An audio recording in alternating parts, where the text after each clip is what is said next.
church, members from other churches in the city came to sing. And this man turned up at Pinelands, he came to sing. And of course he couldn't sing. So afterwards, David said to me, "Sing what? That man can't sing? He can't sing in key, not even if he had the keyhole in here."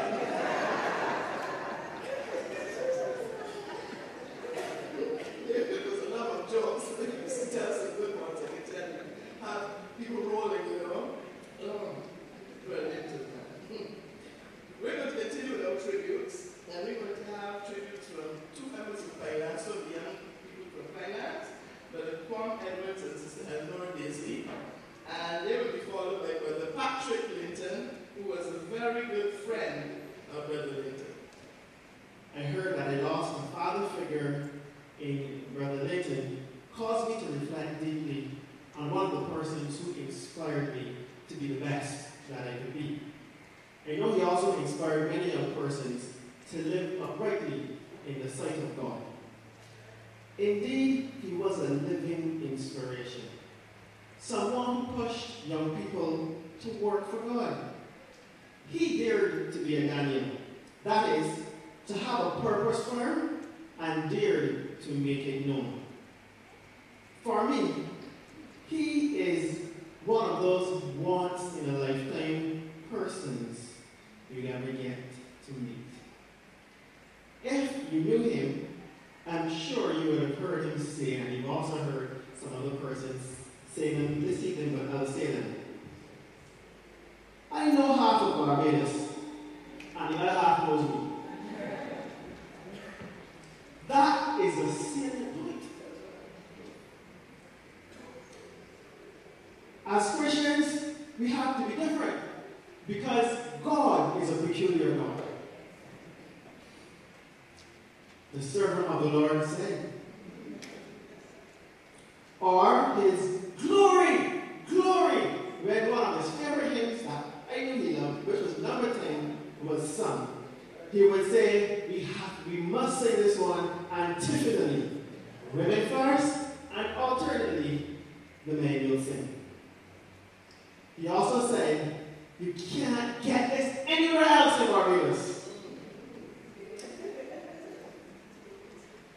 And he always used to say, you have to take an introspective look.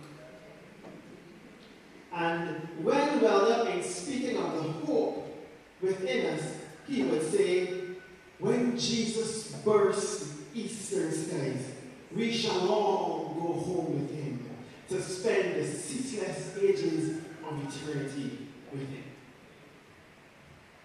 Well, Brother Linton was indeed someone special to me.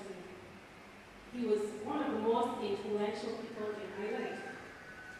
As I think of him, I can't help but smile. I remember him for providing a wholesome atmosphere for us as youth, to just be youth and enjoy ourselves in what he would always call good, clean fun. We learned to be happy in our Christianity. There was never a dull moment. There was always some activity to look forward to. And we loved to visit his home as well, just to hang out. You know what? Because there was always work. It was from being in his Sabbath school class for a number of years that I developed a keen interest in lesson study. And to this day, lesson study is still my favorite part of the Sabbath.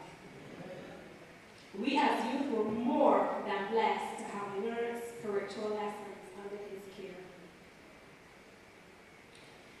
Even when we challenged him, as young people do, from time to time, he would calmly, yet convincingly and lovingly point us back to thus saith the Lord as our ultimate guide for the way we should pattern our behavior.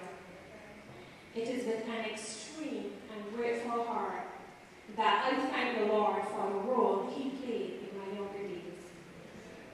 As a church, even at Pines, last Sabbath we reminisced a bit. We remember him for his spectacular dressing. He loved to look good. Don't talk about the socials and the marches. You don't know fun till you have much with Brother Linton. David, you were dedicated and daring. You were a friend and an acquaintance of many. You were victorious, very talented. You were inspiring, and you were dynamic. Linton, a leader, interested in young people, neat,